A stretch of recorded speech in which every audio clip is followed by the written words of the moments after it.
Hey guys, this is Nathan, and welcome back to TechNodeFirmaCraft. So I've been messing around a little bit with the storage drawers mod, and I've been setting up some stuff here. I don't know for sure how good this is going to work, but if we take, say, some wrought iron out of there, and we right-click on this thing, then the wrought iron disappears, and it all goes into this location.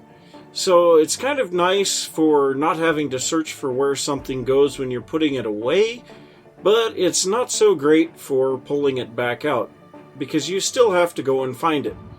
So I'm going to continue to look at this, and there's a couple other things that I might try to see if that would work. But just in general, the storage drawers, they're good for certain things, but not for others. So I'll just have to see how that goes. But something that we've been dealing with here since we set up all of this high voltage stuff is the fact that our generator, well, we have a little bit of a trouble with it. These refrigerated chests are constantly taking power whenever there's someone on the server. Now, the trouble with that is that if we leave the generator on, it will turn on as soon as any one of these capacitors does not have power in it. So I don't really want to have that happen, but at the same time I don't want those chests to run out of power. So I wanted to try something a little different here today, and we're going to be taking a look at Steve's Factory Manager, see if there's something we can do here.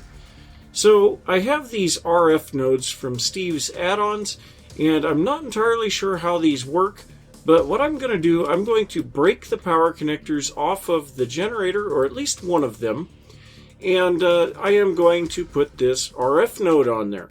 Now, I don't know for sure if this will accept power directly from the generator, but we'll just have to see. So now the next thing is I'm going to put up a factory manager here, and we're going to come in here and take a look at, it's somewhere here. There's an RF, so RF input, and I accidentally did two of those. Let's delete that. RF output and RF condition. There we go. Man, we're kind of lagging a little here. So then I'm also going to create a trigger, and what I'm going to do, I am going to lay out a whole bunch of these inventory cables, and I'm just going to see if this is capable of outputting power directly to this capacitor. So we're going to put it, well, if I can fly up here, we're going to put another RF node directly on this capacitor, which is set to input, and then we're just going to connect these with inventory cables, and we should be able to then do everything with this, I'm hoping. So, what I want to do, we're first going to take our RF condition, and we're going to take RF storage. For some reason we're only finding one. Why is the other one not being found? Oh, because it's not connected here. Okay, there we go.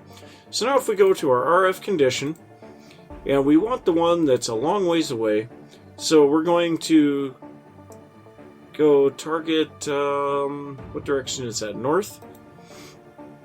So target north, activate, and we're going to deactivate down. RF level, set the trigger level, and trigger above or below. So trigger low, I'm not sure how that works. But what I'm going to do is I'm going to set this to 1000 RF. We're just going to try this out. Because of the fact of how much that thing holds, I think we're going to set it up to 100,000. Okay, so if the, and we're going to say trigger low. If that is low, if that is true, now we're going to need a redstone emitter, which I do not have one of those on me.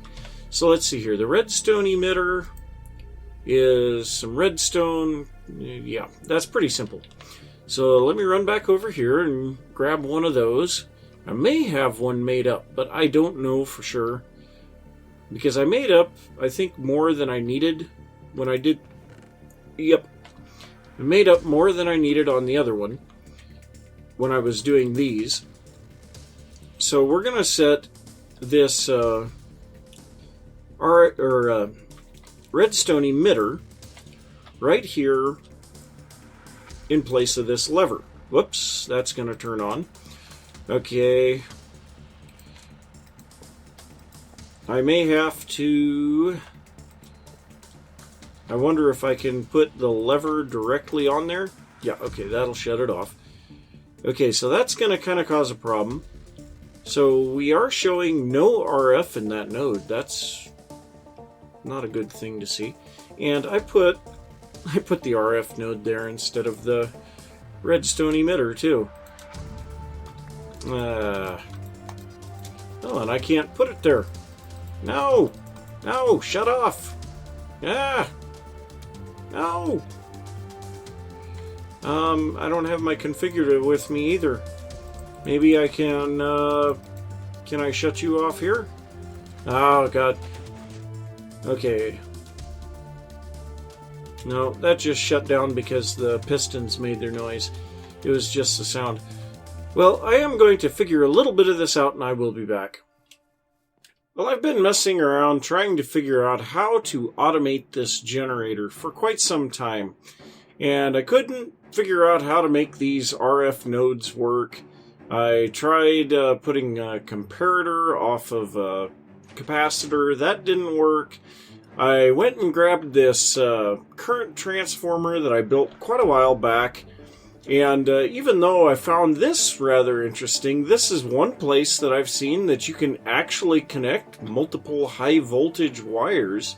So we've got 3 high voltage wires going in, 3 high voltage wires going out. And if we turn this thing on, we'll actually see that, yeah, we're getting 4060 RF a tick through that thing. So it's not quite the full 4096 that it's supposed to produce, but it's pretty close. And I could account some of that to loss in connections. But I couldn't make the factory manager work. I couldn't make any type of regular redstone work. And I was kind of getting a little frustrated and couldn't figure out what to do. I thought that maybe I was going to have to go into ComputerCraft, because if we look in the engineer's manual, it does say that we have computer support here and we can get the amount of energy stored from a capacitor and the maximum amount of energy that it can store. And I started looking through ComputerCraft, and oh my gosh, that is going to be building an actual computer within Minecraft. That's confusing as can be.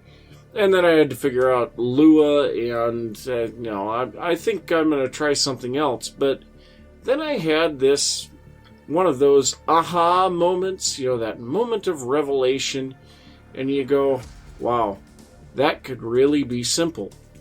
So something that I had noticed before was that if you put down a high voltage capacitor, our factory manager will recognize that capacitor. So if we make an RF condition, we can get information from that capacitor. So what I'm going to do, we can have 3 sides of this capacitor able to accept power. So I think what I'm going to do, I'm going to place this capacitor right here. We're going to take our engineer's hammer. We're going to set this for input on these 3 sides, which it is. Then we're going to go ahead and put down our connectors. And so this will easily be able to handle the input that we need for the generator. So if we go here, go 1, 2, and 3.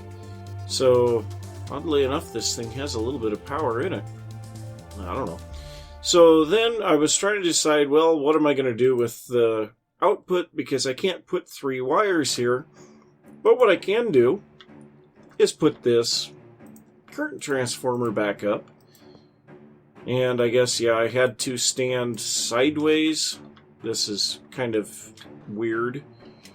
But if you stand sideways, it faces to where the connectors are on the side. So we can put one wire in here. This wire is capable of carrying 32,000 RF a tick, so we're never going to overload it. And then we can go back through here and connect all of these up. Whoop. So, yeah, I have to hit this just right, or else it doesn't work. So, now with this, we have all of the output of the generator running into this one capacitor, and then it's feeding the rest of them. So, this capacitor will not get full until all of these are filled. And I mean, they all have to be completely filled. So we can use this one single capacitor in combination with a factory manager to find out whether or not we need power. So if we have no power in this thing, this generator better be running. If we get to, say, 3.5 million RF in this thing, then we should shut our generator down and wait until we're back down to, say, 1 million or something like that.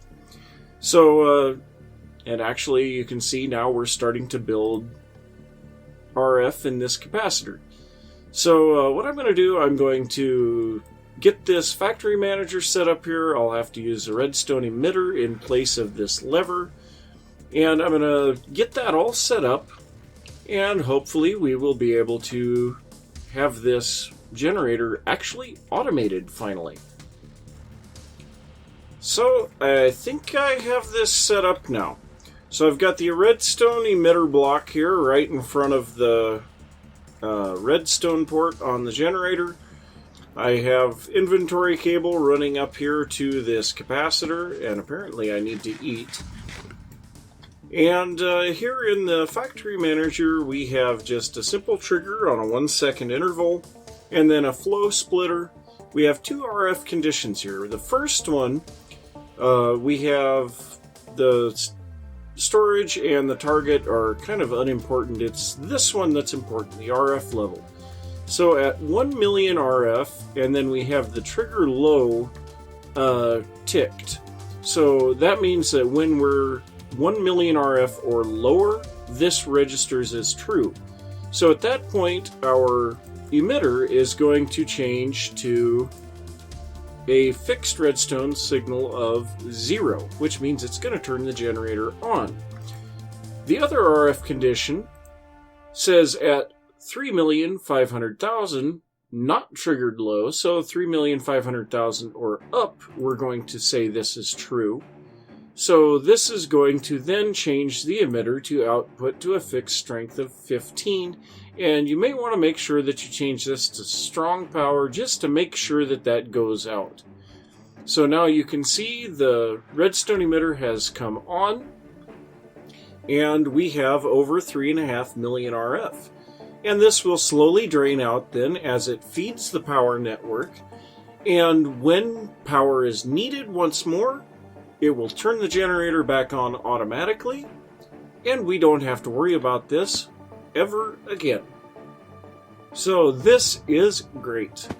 Now we may come across a point where we'll need another generator later on, but because of how simple this setup really is, I mean, we've got 4 inventory cables, 1 redstone emitter, and 1 factory manager. And if we put the second generator right next to this one, or reasonably close, we could use the same factory manager even. Factory manager. So yeah, that is just absolutely awesome. I love that. So I'm going to do a little checking, see where we're at on the episode, and I will be back in a little bit. Well, it looks like we've still got a little bit of time to go yet in the episode. So I've just kind of been sitting here waiting for this capacitor to drop back down in charge and make sure that the generator turns back on. and I've been trying to decide what we're going to do next. And so I think what I want to do is start working on laying out the outside of the structure for this farm, and I don't know, maybe looking at making it a little taller too, now that we have this automated and will be turning on and off as needed. But yeah, I don't know for sure what this is going to look like. I have messed around a little bit in a creative world, making some ideas, and I may have to quickly go back over and take a look at them, kind of get an idea. But I know one thing that I was doing in that was using stairs, and I don't know, and also I kept saying ComputerCraft in the last clip or 2 clips ago, and I'm sorry, it's not ComputerCraft, it is Open Computers. ComputerCraft is easy, Open Computers is hard. But so if we look at stairs, so we have stairs here, and this is supposed to work, and I can't remember for sure if this one works or not, but there are some of these recipes that work and some of them that don't. Like these ones with the chisel and the hammer, I've never been able to get those to work, but I think this one with the saw actually does work for making the wood stairs. But I think I had the birch stairs was the one that I was using. So I don't know, I'll have to go and check that out. And how close are we? We're getting really close. We're only 100,000 RF away from this thing hopefully turning back on. But I know we've got a whole bunch of wood out here to harvest. We've got some TerraFirmaCraft, birch, and I think those are maple. So yeah, I've got to go and harvest all of that, make sure that we get the wood out of that. And, oh come on, this is taking forever.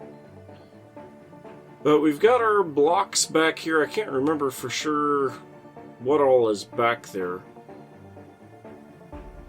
Well, we're only about 35,000 RF away now. So hopefully here in just a little bit, this will turn off and our generator will fire up and we'll start putting charge back into this capacitor. So 10,000, 5,000, and oh, that is awesome! It turned back on right away. So what I'm going to do, I'm going to start getting that figured out, and lo and behold, I had birch over here anyway. Birch and oak. So yeah, I'm going to see if I can figure out exactly how I'm going to build this outer shell on this building, and I will be back. So I've been thinking about the outer skin of what we're going to put around our generator building, and I still want to use those gabbro blocks, but I also want to use some of these mud bricks. Now these are really simple. You take a little bit of dirt or sand of the color that you want, a ball of clay, and a piece of straw. So you can actually make these right away as soon as you start into the game. They're not that difficult to make. When you make them, you will get these wet bricks. Just lay them out on the ground, and then they will turn into the dry bricks. Now, you can even punch these things. That's what's great. So I'm going to break up a bunch of these. Let's see. Will the pick get them? No, the pick won't get them any quicker. Try the... Yeah, that... Wow. Holy cow. That gets them quick. Okay, so... now that we've got a whole bunch of these, I can show you how to turn these into actual bricks. So what we do is we place these in a 4x4, and it will give us the actual bricks. So let's take a look at what these look like. So they look pretty much like a regular Minecraft brick, just with a different coloring. So that's great. I think this is the color that I want. This is chert. So I've kind of got a design in mind of what I'm going to build that thing to look like. So I'm going to start laying that out, and I will bring you guys back when I've got a little bit of an update. So this is kind of what I'm wanting this thing to look like. Now we're going to have the gabbro brick, and these are quarried cobblestone. You get those by taking a piece of quarried stone and combining it with a hammer, and that will give you the quarried cobblestone. You can also turn that into stairs, And I'm not sure, you might even be able to turn it, yep, we can turn it into slabs. And we can turn it into quarried block with a little bit of mortar. So, I mean, there's plenty of things that we can do with this quarried cobblestone as well. And so, yeah, I put these birchwood stair strips in between, and I'm going to put that at every level. Now, one thing that we have kind of been noticing since the generator is running whenever power is needed now, this farm is not quite big enough, so we're probably going to have to expand it upward some more, and we might even need to build a second one over here on this side, depending on how things go. But I think I'm going to work on this for a little bit, and we're going to see if we can time-lapse that. And so I'm going to get to that, and let's roll a time-lapse.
So I hope you enjoyed the time lapse.